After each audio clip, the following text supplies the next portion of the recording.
कोळशेवाडी पोलिसांनी कल्याण पूर्वेतून घुसखोर बांगलादेशी दाम्पत्याला अटक केली आहे।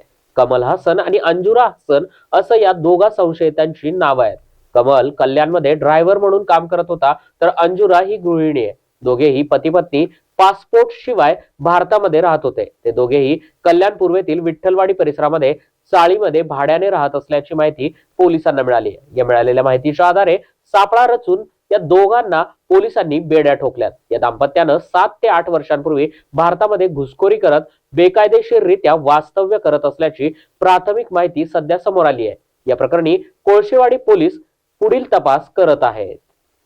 काल 16/12/2024 रोजी कोळशेवाडी पोलीस स्टेशन हद्दीत जुनी सोनिया कॉलनी चाळ नंबर 7 घर नंबर 5 या ठिकाणी महिला नामे अंजुरा मोहम्मद कमल हसन व तिचा पती मोहम्मद कमल हसन मोहम्मद हजरत अली असे दोघंजण हे विना पासपोर्टशिवाय आणि विजाशिवाय भारतात वास्तव्य करताना मिळून आल्याने पोलीस कॉन्स्टेबल रामदास ज्ञानेश रुगले नेमणूक युनिट 4 उल्हासनगर यांनी दिलेल्या फिर्यादवरून कोळशेवाडी पोलीस स्टेशन येथे CR नंबर 1172/2024 पासपोर्ट अधिनियम कलम 3(4) व विदेशी व्यक्ती अधिनियम कलम 13(14) अन्वये गुन्हा नोंद करण्यात आलेला आहे।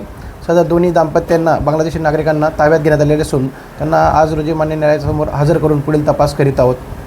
सर, हे काय काम करायचं आणि कुठे हे त्या परिसरात काहीतरी ड्रायव्हिंगचं काम करत होता, कोणाच्या तरी गाडीवर तो मजुरीचं काम करत होता आणि त्याची पत्नी ती हाऊसवाईफ होती। किती वर्षापासून वास्तव्य होते? अंदाजे 7 ते 8 वर्षापासून ते इथं राहत असल्याचे समजलेलं आहे। अजून पुढे सखोल तपास चालू आहे त्या संदर्भात।